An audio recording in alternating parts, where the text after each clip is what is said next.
Assalamualaikum warahmatullahi wabarakatuh. Perkenalkan, nama saya Dela Nafila dari KPG 1. Saya akan membawakan materi tentang kegiatan bisnis dalam kondisi bencana alam atau penyakit endemik, salah satunya COVID-19. WHO telah menjelaskan bahwa COVID-19 adalah virus yang menginfeksi sistem pernafasan. Penyebaran virus ini sangat cepat, bahkan sampai ke lintas negara. Sampai saat ini terdapat 93 negara yang mengkonfirmasi terkena virus corona.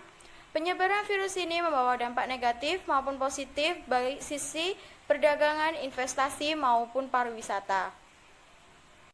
Virus corona juga sangat berdampak pada sektor pariwisata.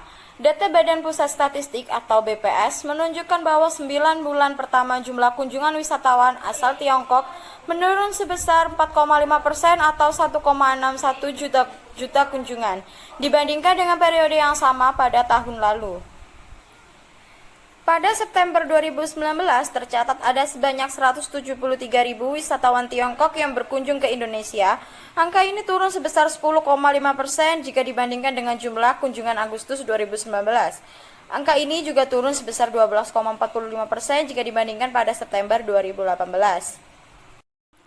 Beberapa langkah yang dilakukan Indonesia dalam menghadapi dampak dari virus corona ini adalah menurunkan BI 7D, reverse repo rate atau BI 7 DRR sebesar 25 BPS menjadi 4,75%, suku bunga deposit facility sebesar 25 BPS menjadi 4,00%, dan suku bunga lending facility sebesar 25 BPS menjadi 5,50%. Kebijakan ini dilakukan untuk menjaga momentum pertumbuhan ekonomi domestik di tengah tertahannya prospek pemulihan ekonomi global sehubungan dengan terjadinya COVID-19.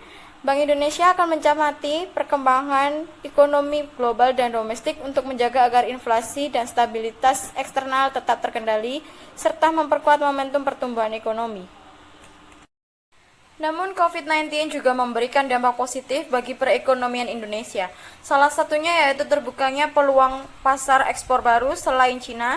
Kondisi ini juga bisa dimanfaatkan sebagai koreksi agar investasi bisa stabil meskipun perekonomian global sedang terguncang.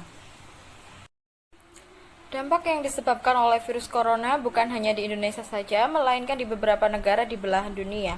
Pada tanggal 22 sampai 23 Februari 2020, telah berlangsung pertemuan G20 yang diadakan di Arab Saudi.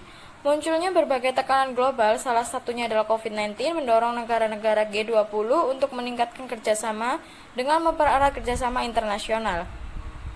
Di tengah pandemi COVID-19, ada saja peluang yang bisa dimanfaatkan agar kegiatan usaha tetap berjalan, bahkan berkembang, bila pola pikir yang eksploratif jadi kunci agar kegiatan usaha berlanjut di tengah krisis. Doni Charlie, pemilik PT Darta Pangan Maju Bersama atau Sembako, kini menjajal peluang penyediaan dan pengentaran produk sayur dan buah untuk kebutuhan rumah tangga. Perusahaan yang baru berdiri pada 2017 ini awalnya hanya menyediakan kebutuhan sayur dan buah untuk restoran dan toko makanan di mal hingga pasar modern. Kebijakan pembatasan sosial juga mendorong kebutuhan akan layanan jasa teknologi digital.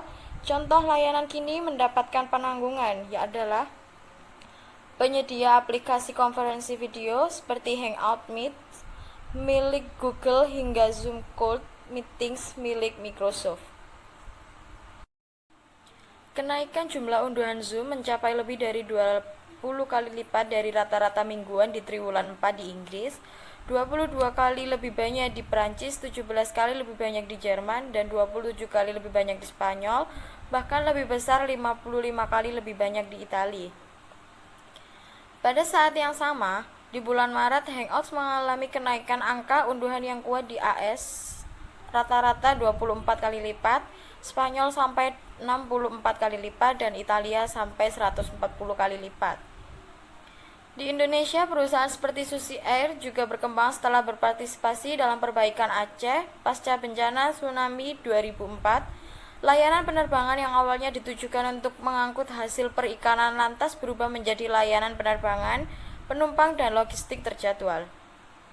Terima kasih atas perhatiannya. Mohon maaf bila ada kesalahan kata. Wassalamualaikum warahmatullahi wabarakatuh.